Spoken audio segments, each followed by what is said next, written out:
आज के हमारे संदेश का शीर्षक है परमेश्वर की महान कथा और पवित्र शास्त्र का भाग है यूहन्ना 16 अध्याय 25 से लेके 33 तक। मैंने ये बातें तुमसे दृष्टांतों में कही हैं, परंतु वो समय आता है कि मैं तुमसे फिर दृष्टांतों में नहीं कहूँगा, परंतु खोलकर तुम्हें पिता के विषय में बताऊंगा। उस दिन तुम मेरे नाम से मांगोगे और मैं तुमसे ये नहीं कहता कि मैं तुम्हारे लिए पिता से विनती करूंगा, क्योंकि पिता तो आप ही तुमसे प्रेम रखता है, इसलिए कि तुमने मुझसे प्रेम रखा है और ये भी विश्वास किया है कि मैं पिता की ओर से आया। मैं पिता की ओर से जगत में आया हूँ, मैं फिर जगत को छोड़कर पिता के पास जाता हूँ। उसके चेलों ने कहा, देख, अब तो तू खोल कर कहता है और कोई दृष्टांत नहीं कहता। अब हम जान गए हैं कि तू सब कुछ जानता है और इसकी आवश्यकता नहीं कि कोई तुझसे कुछ पूछे। इससे हम विश्वास करते हैं कि तू परमेश्वर की ओर से आया है। ये सुन यीशु ने उनसे कहा, क्या तुम अब विश्वास करते हो? देखो, वो घड़ी आती है, वरन आ पहुंची है कि तुम सब तितर बितर होकर अपना अपना मार्ग लोगे और मुझे अकेला छोड़ दोगे। तो भी मैं अकेला नहीं, क्योंकि पिता मेरे साथ है। मैंने ये बातें तुमसे इसलिए कही हैं कि तुम्हें मुझ में शांति मिले। संसार में तुम्हें क्लेश होता है, परंतु ढांढस बांधो, मैंने संसार को जीत लिया है। मुख्य वचन यूहन्ना 16:33।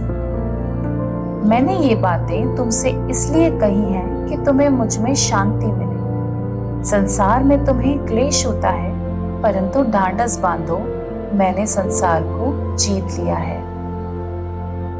लाइफ मैगजीन के 12 जुलाई 1968 के मुख्य पृष्ठ पर बियाफ्रा यानी नाइजीरिया में गृह युद्ध के दौरान उसके भूख से मर रहे बच्चों की भयानक तस्वीर प्रकाशित की गई थी। एक जवान लड़के ने परेशान होकर उस मैगजीन की एक कॉपी पास्टर के पास ले जाकर पूछा, क्या परमेश्वर को इस बारे में कुछ मालूम है?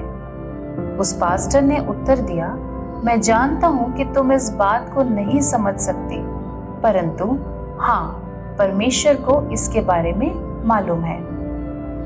इस पर वो लड़का ये कहते हुए बाहर चला गया कि उसे ऐसे परमेश्वर में कोई दिलचस्पी नहीं है।